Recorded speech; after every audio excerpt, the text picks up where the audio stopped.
వైఎస్ఆర్సీపీ మాజీ మంత్రి అంబటి రాంబాబు జైలు నుండి విడుదలయ్యారు. సంక్రాంతి లక్కీ డ్రా కేసులో బెయిల్ రావడంతో అంబటి బయటకు వచ్చారు. ఇక వచ్చి రాగానే నేడు రాజమండ్రి నుండి కార్యకర్తలతో అంబటి ర్యాలీ బయలుదేరారు. అయితే పోలీసులు అంబటితో 3కు మించి వాహనాలు ఉండకూడదని అభ్యంతరం వ్యక్తం చేశారు. అంబటి రాంబాబు వాహన కదిలిన వెంటనే మిగిలిన వాహనాలను అడ్డుకున్నారు పోలీసులు. ఈ క్రమంలో వైసీపీ నేత జక్కంపూడి రాజా ఆందోళనకు దిగారు. అంబటి రాంబాబు తన వాహనం దిగి వెనక్కి వచ్చారు. దీంతో పోలీసులు వాహనాలను వెంటనే క్లియర్ చేశారు. పోలీసుల తీరును అంబటి రాంబాబు దుయ్యబట్టారు. రాష్ట్రంలో దారుణమైన పరిస్థితి నెలకొందని ఆవేదన వ్యక్తం చేశారు. 18 రోజుల రిమాండ్ అనంతరం శాంతియుతంగా వెళ్తున్న వారిపై ఎటువంటి దాష్టికం చేయడం సరికాదని అన్నారు. ప్రజలంతా గమనిస్తున్నారని, ఇంతకన్నా ఇంకేం ఇబ్బంది పెట్టగలరని అంబటి రాంబాబు అన్నారు. కూటమి ప్రభుత్వ తీరు దారుణంగా ఉందని వ్యాఖ్యానించారు. వాహనాలను నిలిపివేస్తే పాదయాత్రగా గుంటూరుకు వెళ్తానని అంబటి రాంబాబు స్పష్టం చేశారు. ఇంటికి వెళ్తున్నాను, ఇంటికి వెళ్తే నా వెంబడి 10 మంది వస్తారు.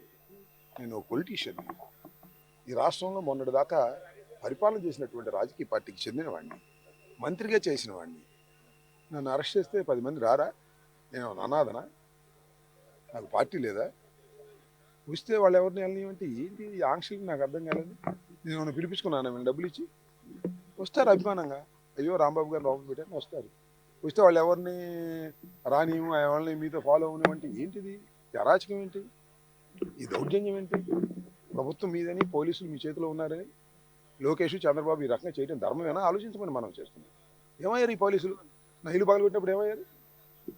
నా కార్లు పగలబెట్టిన ఏమయ్యారు? నా ఆఫీస్ ధ్వంసం చేసినప్పుడు ఏమయ్యారు? నా పెళ్ళాం బిడ్డలను తరిగినప్పుడు ఏమయ్యారు ఈ పోలీసులు? అప్పుడు వాళ్ళని దగ్గర నుండి అలవ్ చేశారు 7 గంటల సేపు.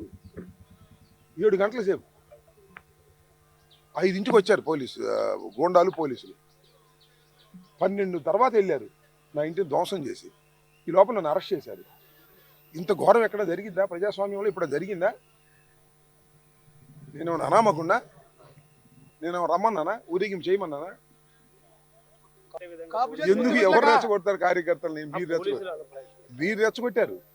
మీరు నా మీద కేసు పెట్టి నన్ను అన్యాయంగా లోపల పెట్టి నా కార్యకర్తలు ఎవరి పనులు వాళ్ళు చేసుకునే వాళ్ళకి ఏంట్రా ఈ అన్యాయం అని మీరు రెచ్చగొట్టారని.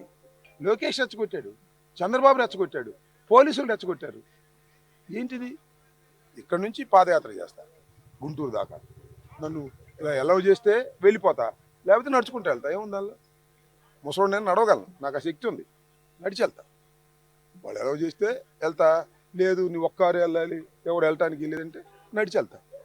దానిలో సందేహం లేదు. I will take decision also. Central pressure నుంచి నేను రిలీజ్. వైసీపీ మాజీ మంత్రి అంబటి రాంబాబు రాజమండ్రి సెంట్రల్ జైలు నుంచి విడుదలయ్యారు. దాదాపు 18 రోజుల తర్వాత అంబటి రాంబాబుకి బెయిల్ లభించింది. ఇప్పుడు అంబటి రాంబాబుతో పాటు అక్కడ మాజీ మంత్రి చెల్లుబోయిన వేణుగోపాలకృష్ణ, జక్కంపూడి రాజా కూడా అంబటి రాంబాబుతో ర్యాలీగా బయలుదేరారు. ర్యాలీగా బయలుదేరుతున్నటువంటి సమయంలో 3 కార్లకు మించి ఎక్కువ కార్లు కదలడానికి వీల్లేదంటూ కూడా పోలీసులు అనుమతించడం లేదు. ఇక గుంటూరులో కూడా సెక్షన్ 30 యాక్ట్ అమల్లో ఉంటుందనేసి కూడా అంబటి రాంబాబుకి సూచించారు. కాకపోతే అంబటి రాంబాబు కూడా ససేమిరా అంటున్నారు. చంద్రబాబు నాయుడు ఇదే రాజమండ్రి సెంట్రల్ జైలు నుంచి విడుదలైనప్పుడు దాదాపు 12 గంటల పాటు రాజమండ్రి నుంచి గుంటూరుకు తరలి వెళ్లారు. ఆయనకొక రూలా, నాకొక రూలా అంటూ కూడా అంబటి రాంబాబు మీడియాతో మాట్లాడినటువంటి విజువల్స్ మనం చూసాం. ఇదే అంశానికి సంబంధించి అప్డేట్ ఇవ్వడానికి మా ప్రతినిధి అశోక్ ఫోన్ లైన్లో ఉన్నారు. అశోక్, ఏంటి అంబటి రాంబాబు ర్యాలీకి వెళ్ళడానికి పర్మిషన్ ఇచ్చారా లేదా? అప్డేట్ ఏంటి? Thank you Manoj. ప్రస్తుతం అయితే ఏదైతే మాజీ మంత్రి అంబటి రాంబాబు సంక్రాంతి లక్కీ డ్రా కేసులో అరెస్ట్ అయిన నేపథ్యంలో అయితే మాత్రం పూర్తి స్థాయిలో చూసుకుంటే 18 రోజులుగా అయితే మాత్రం రిమాండ్ లో ఉండడం జరిగింది. ఒక్కసారిగా ఏదైతే ముందు సంబంధించినటువంటి విషయంలో అయితే మాత్రం ఫ్లెక్సీ విషయంలో బెయిల్ వచ్చినప్పటికీ కూడా రెండవసారి మరే వేరే విధంగా 2023లో మరొక కేసు మీద కూడా అతన్ని మరొక వారం రోజుల పాటు సెంట్రల్ జైల్లో ఉండే విధంగా అయితే మాత్రం ఆ పోలీసులు అయితే మాత్రం మరొక కేసు వేసి అతను 18 రోజులు రిమాండ్ లో ఉంచడం జరిగింది. ఎట్టకేలకు అయితే నిన్న సాయంత్రం అతనికి కోర్టు బెయిల్ మంజూరు చేయడంతో నిన్న సాయంత్రం అయితే మాత్రం పూర్తిగా అతను జైలు నుంచి బయటకు వచ్చి కార్యకర్తలు, వైసీపీ నాయకులు అందరితో కూడా సంబరాలు జరుపుకుంటూ కూడా పూర్తిగా అయితే మాత్రం ముందుకు సాగడం జరిగింది. ఏదైతే ఫస్ట్ ఎక్కడికైతే సెంట్రల్ జైలుకు సంతోషంగానే రావడం జరిగింది, అదే జోరుతో మళ్ళీ కూడా బయటకు రావడం జరిగిందని చెప్పేసి కూడా ఎవరైతే అంబటి రాంబాబు చెప్పడం జరిగింది. ఎవరి బంధువుల మీద కూడా పూర్తిగా ఏదైతే దాడులు చేయడం జరిగింది, తన బంధువులు కానివ్వండి తన ఆస్తులను ధ్వంసం చేయడం పట్ల పోలీసులు నిక్షేపాల చర్యలు చేపట్టారు తప్ప, చోద్యం చూస్తారు తప్ప ఎవరు కూడా ఎటువంటి చర్యలు చేయలేదు. కానీ చంద్రబాబు లోకేష్ ఒక చేసిన విధానాన్ని బట్టి అంతా జరిగిందని కూడా అంబటి రాంబాబు అయితే పూర్తిగా కూడా అక్కడ చెప్పడం జరిగింది. అయితే మరొక కోణం చూసుకుంటే ఈ రోజు ఎవరైతే అభిమానులు వేలాది సంఖ్యలో అయితే మాత్రం ఏదైతే రాజమహేంద్ర నగరంలో వెంకటేశ్వర నగరంలో ఉన్నటువంటి వెంకటేశ్వర అపార్ట్మెంట్ వద్దకు అయితే మాత్రం పూర్తిగా చేరుకున్న పరిస్థితి ఉంది. ఒక్కసారిగా అయితే మాత్రం ప్రజలందరూ కూడా పూర్తిగా అంబటి రాంబాబుని ఇక్కడ నుంచి పూర్తిగా రాజమహేంద్రవరం నుంచి గుంటూరుగా వెళ్లేందుకు అయితే మాత్రం ర్యాలీగా అయితే మాత్రం ఏర్పాటు చేయడం జరిగింది. ఇదే కాలంలో చూసుకున్నట్లయితే ఎక్కడైతే పూర్తిగా కూడా రాజమహేంద్రవరం నుంచి ఎక్కడ పూర్తిగా జరుగుతున్న యొక్క రాజమహేంద్ర నగర్ లో ఉదయం నుంచి టెన్షన్ వాతావరణం నెలకొంది మనోజ్. అయితే మాజీ మంత్రి అంబటి రాంబాబు రాజమహేంద్రవరం వెంకటేశ్వర నగర్ అపార్ట్మెంట్ నుంచి తన స్వగృహానికి గుంటూరు ర్యాలీగా బయలుదేరి సిద్ధమవుతుండగా పోలీసులు ర్యాలీకి అనుమతి నిరాకరించడం పరిస్థితిని మరింత ఉత్కంఠభరితంగా మార్చిందని చెప్పవచ్చు.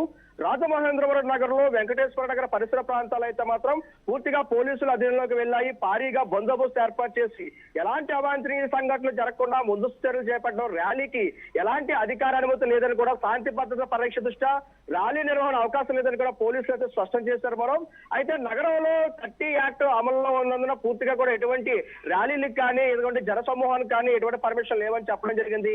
మాజీ మంత్రి అంబటి రాంబాబు అయితే తన అనుచరులు పార్టీ కార్యకర్తతో కలిసి రాజమహేంద్రవరం నుంచి గుంటూరు వరకు శాంతియుతంగా ర్యాలీగా వెళ్లాలని నిర్ణయించుకున్నట్లయితే మాత్రం పూర్తిగా కనబడుతుంది. మనం విజువల్స్ లో చూస్తున్నాం. ఇప్పటికే కూడా ఏది ఏమైనా తగ్గేదే లేదంటూ కూడా ఎవరైతే మా అంబటి రాంబాబు జక్కంపూడి రాజా ఎవరైతే పూర్తిగా అనుచరులందరూ కూడా రోడ్డు మీదకి వచ్చి యొక్క వాహనాలతో అయితే మాత్రం ర్యాలీకి వెళ్లేందుకు ప్రయత్నం చేస్తున్నప్పటికీ పోలీసులు అడ్డుకరించడంతో డిఎస్పీ చెప్పడంతో డిఎస్పీ వాక్యాలు సృష్టించి తాను నడిచి వెళ్తాను, గుంటూరు వరకు కూడా నడిచి వెళ్తానని చెప్పేసి కూడా ఆయన చెప్పడంతో ఒక్కసారిగా అధికారులు కూడా ఒకసారి వెనక్కి తగ్గి ఆయన్ని బుజ్జగించి తర్వాత మరల కారులోనే యొక్క వాహనాలు కూడా పంపించే ప్రయత్నం జరిగింది. ప్రజాస్వామ్యంలో ఇటువంటి భద్రతా విధంగా ఈ విధంగా చేయడం అనేది కరెక్ట్ కాదని చెప్పేసి కూడా అంబటి రాంబాబు అయితే మాత్రం ఇప్పటికే జరుగుతుంది. ఇక రాజకీయ వర్గాల్లో ఈ పరిణామాల తీవ్ర చర్చకు దారి తీస్తున్నాయన్నట్టుగా చూస్తుంది. రాజమహేంద్రవరం నుంచి గుంటూరు వరకు ఈ సంఘటన రాజకీయ ప్రాధాన్యం సంతరించుకుంది. మనోజ్, అధికార ప్రతిపక్షాల మధ్య మాటల యుద్ధం కూడా ముదురుతుంది. అంబటి రాంబాబు నిర్ణయం రాష్ట్ర రాజకీయాల్లో ఎలాంటి ప్రభావం చూపుతుందన్న ఆసక్తి కూడా వెలుగుతుంది. మరొక విధంగా కూటమి అయితే మాత్రం కోకట వేలుతో మాత్రం పూర్తిగా ధ్వంసం చేస్తారని కూడా అంబటి రాంబాబు అయితే మాత్రం వ్యాఖ్యలు చెప్పవచ్చు. మనోజ్, ప్రస్తుతం రాజమహేంద్రవరం నగరం ఉద్రిక్త వాతావరణంలో ఉంది. ఒకవైపు పోలీసులు అప్రమత్తంగా ఉండగా మరో పార్టీ తమ నాయకుల మద్దతుగా అయితే మాత్రం నిరుష్ట పరిస్థితి ఉంది. Manoj, right Ashok, thank you for the update.